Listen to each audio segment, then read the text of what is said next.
Ayan, dapat si Bongbong Marcos ay pupunta sa Ilocos Norte. Pero masama ang pakiramdam, di umano, dahil sa kanyang sakit na divertionitis. Yun na lang. Mas bagay yun eh. Total mahirap i-pronounce yung sakit niya, katunog naman. At the same time, mahilig siya mag-divert. So yun na lang ang itawag natin sa sakit niya, divertionitis. So hindi siya nakapunta.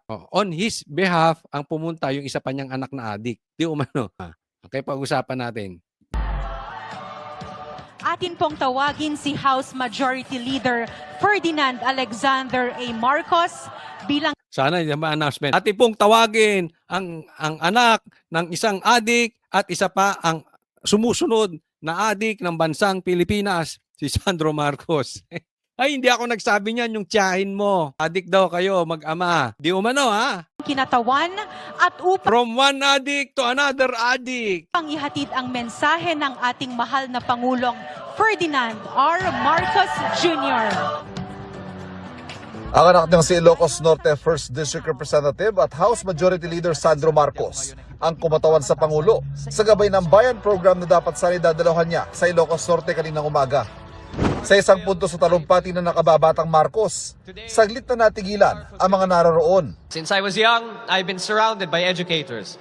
From my grandmother to my mother and now to my wife. Bear in mind, speech to ng tatay ko, hindi akin.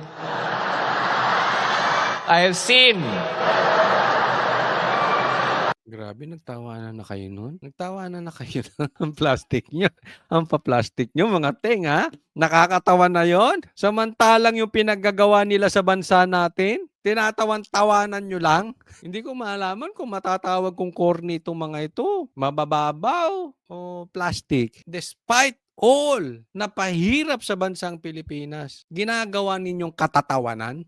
Sa bagay, kasama sa buhay ng Pilipino yan. Kailangan tawanan ang mga magnanakaw.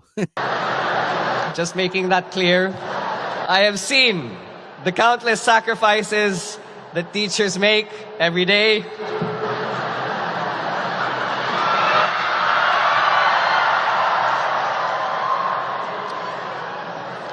Standing ovation, tayo pa. Gusto kong tumayo, kaya lang makikita yung salawal ko eh.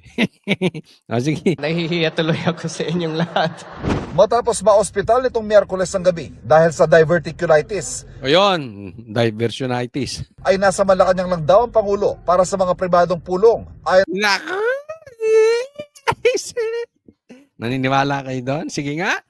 Ilan sa inyo ang naniniwala na ang Pangulo ay nasa Malacanang at nagkakaroon na private meetings? Hindi, ako nadidinig ko balik-balik daw sa ospital. Hindi natin alam kung sinugod. One thing for sure, sinusugod na ng batikos to si Bongbong Marcos.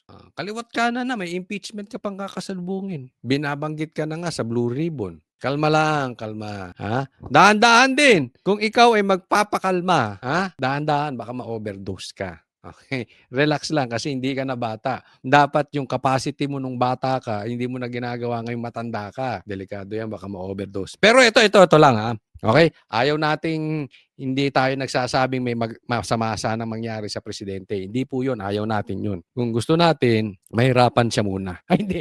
Gusto natin, desisyon yan ng Diyos, hindi natin. Hindi para sa atin yan. Okay? Pero payo ko lang, uulitin ko to. BP Sara, huwag ka na magpakalayo-layo. Stand by. Huwag ka nang pupunta ng dahig muna. Balik ka na sa Pilipinas. Stand by. Huwag naman. Baka may mangyari dito. Tapos hindi ka makapasok pabalik dito.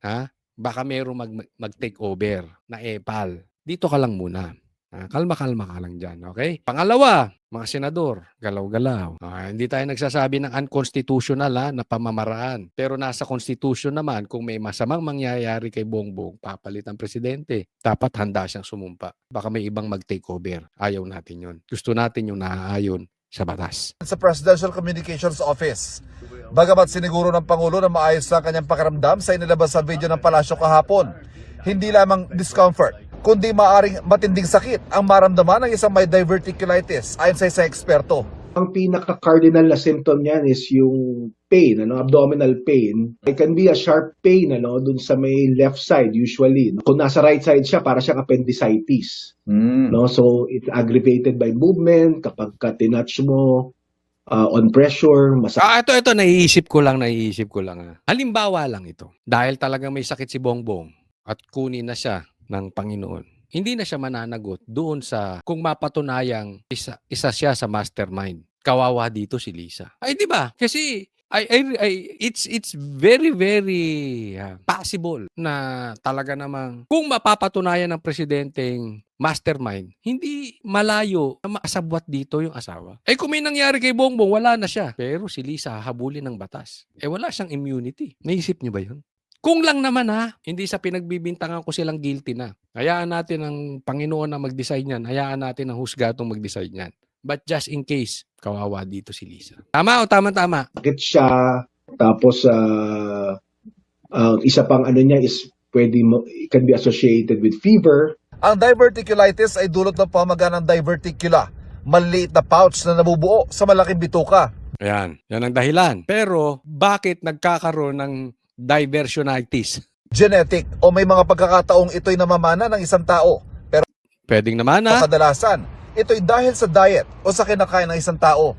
pwede sa diet, kadalasan pwede sa diet o sa kinakain ng tao. Eh paano kung cocaine ang kinakain? Mas masama yun. Kung yung diet mo maapektuhan, magkakasakit ka ng diversionitis, lalo na kung cocaine, chemical ang kinakain mo. Ang chinuchup-chup mo, ang hinihigop mo, ano bang ginagawa doon? Hindi ko alam eh. Mas matindi yun. Kung lang naman, anyway, dapat naman talagang pinag-uusapan na natin yan. Sinabi na rin mismo ng kapatid niya eh. Maraming mga possible na causes niyan. One is probably yung dietary. And it's probably related sa decrease ng fiber intake tsaka increase ng high fat na diet. This can essentially cause ng constipation, and dahil doon mag-increase yung pressure doon sa colon, that can cause a diverticula and pwedeng maging mamaga yun. Pag siguro ng Pangulo hindi life-threatening o hindi malubha ang naging dahilan ng kanyang pagkaka-ospital. Ayon sa eksperto, mas malamang ito ay simple diverticulitis na madadaan sa antibiotic, pahinga, pag-hydrate o pag-inom ng mas maraming tubig at pagkain ng mas maraming fiber. Yan. Kumain ka ng talong at hotdog. Ay, may ganon. Bakit ganon? Huwag kang magpupuyat. Ako curious lang Curious lang naman. Wala tayong pinapatamaan tao. Sabi ko nga, nabanggit naman na to ni Aimee. Yung cocaine ba? Hindi ko rin talaga alam honestly. Yung cocaine ba nakakapagdulot ng puyat? Alam nyo ba ang number 1 killer? Hindi yung pagkain, puyat. Di bali nga hindi ka kumain eh. Huwag ka lang kulang sa tulog. Yung kulang ka nga sa kain, healthy pa yun. Pero yung kulang ka sa tulog, delikado. Ano ba pinagkakaabala mo, Bongbong Marcos, hindi ka natutulog? Wag kang pero nabanggit dito kulang daw sa tubig.